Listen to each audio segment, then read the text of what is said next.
मुख्यमंत्री एकनाथ शिंदे के नेतृत्व में गठित नई शिवसेना बीजेपी सरकार के सामने कई चुनौतियां मुंह बाहे खड़ी हैं।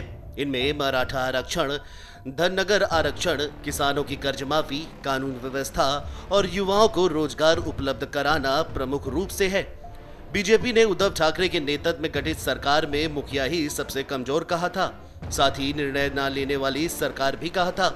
अब एकनाथ शिंदे सरकार के सामने दोहरी चुनौतियां हैं। इसमें चुनौतियों के साथ उनकी प्राथमिकता क्या होगी, ये भी शामिल है। तो चलिए आपको बताते हैं कि नए मुख्यमंत्री शिंदे के सामने कौन कौन सी चुनौतियां हैं। शुरुआती तौर पर सत्ता बचाने और वर्चस्व बरकरार रखने की कई चुनौतियां हैं, खासतौर पर असेंबली में बहुमत साबित करना, गठबंधन सरकार की स्थिरता, शिव सैनिकों में पैठ बनाए रखना और बाला साहेब की विरासत पर वर्चस्व बनाना चुनौतियां हैं। इसके अलावा भी कई चुनौतियां हैं, जिसमें मराठा आरक्षण का मुद्दा देवेंद्र फडणवीस के नेतृत्व में गठित सरकार के समय से ही चुनौती बना हुआ है। बीजेपी ने आरोप लगाया था कि उद्धव ठाकरे सरकार ने मराठा आरक्षण के मुद्दे पर सुप्रीम कोर्ट में मजबूती से अपना पक्ष नहीं रखा। इसके कारण आरक्षण का मुद्दा भी लटका हुआ है। अब एकनाथ शिंदे सरकार के सामने सबसे बड़ी चुनौती मराठा आरक्षण है, क्योंकि एनसीपी पर इस मुद्दे पर नई सरकार को चैन से नहीं बैठने देगी।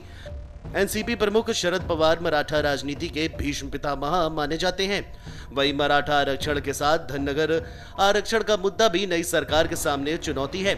साल 2014 के विधानसभा चुनाव प्रचार के दौरान देवेंद्र फडणवीस ने वादा किया था कि उनकी सरकार बनी तो पहली कैबिनेट में धनगर आरक्षण पास किया जाएगा। हालांकि देवेंद्र सरकार का कार्यकाल खत्म हो गया था, लेकिन धनगर आरक्षण नहीं मिला। नई सरकार धनगर आरक्षण का हल कैसे निकालती है, ये भी देखने वाली बात होगी। इसके अलावा ओबीसी आरक्षण का मुद्दा इन दिनों काफी गर्म है। मुंबई सहित 14 महानगर पालिकाओं के चुनाव में ओबीसी आरक्षण हर हाल में लागू होना चाहिए, ये बीजेपी की मांग रही है। उद्धव ठाकरे सरकार की दलीलों को सुप्रीम कोर्ट नकार चुका है। हालांकि अभी सुनवाई जारी है, लेकिन सरकार द्वारा पेश दस्तावेज में ओबीसी समाज की संख्या को सरनेम के आधार पर आंका गया है।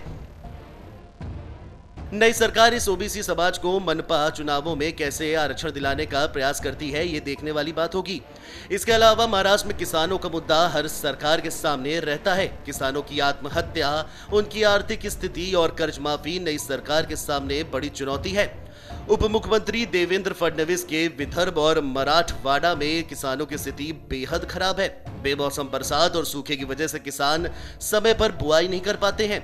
साहूकारों के कर्ज से दबे किसान आत्महत्या करने को मजबूर हैं। सरकार के आदेश के बावजूद बैंक समय पर लोन नहीं देते हैं। इसके अलावा दूसरा, कानून व्यवस्था हर सरकार के सामने बड़ी चुनौती बनकर उभरी है। एकनाथ शिंदे के नेतृत्व में गठित सरकार के सामने राज्य में कानून व्यवस्था की स्थिति सुधारने का बड़ा चैलेंज है, क्योंकि उद्धव ठाकरे के नेतृत्व में गठित पूर्व सरकार के समय सरकार और पुलिस विभाग के बीच कई समन्वय नहीं देखने को मिला था। इसके अलावा विपक्ष में रहते हुए बीजेपी कहती थी कि महाविकास अघाड़ी सरकार युवाओं को रोजगार देने में नाकाम रही है। राज्य में यदि बीजेपी की सरकार होती तो केंद्र के साथ मिलकर डबल इंजन की सरकार रोजगार के नए अवसर देती। अब राज्य में बीजेपी की सरकार बन गई है। राज्य में विदेशी निवेश और युवाओं को रोजगार कैसे उपलब्ध हो, इस पर नई सरकार शिंदे को विशेष ध्यान देना होगा। वहीं मुख्यमंत्री एकनाथ शिंदे ने अपनी पहली प्रेस कॉन्फ्रेंस में साफ कर दिया है कि रुके हुए प्रोजेक्ट्स को पूरा करने पर ध्यान दिया जाएगा। इसमें मुंबई में metro, car shed, Mumbai Pune महामार्ग, कोस्टल रोड, समृद्धि महामार्ग और अन्य विकास योजनाएं शामिल हैं। इनमें सबसे महत्वपूर्ण मेट्रो कार शेड है।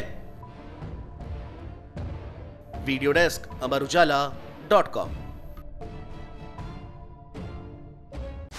डाउनलोड करें अमर उजाला ऐप और पाएं खबरें लगातार। अगर आप ये वीडियो YouTube पर देख रहे हैं तो हमारे चैनल को सब्सक्राइब करें और बेल आइकन को दबाना ना भूलें। अगर आप Facebook पर ये वीडियो देख रहे हैं तो हमारे पेज को लाइक करें।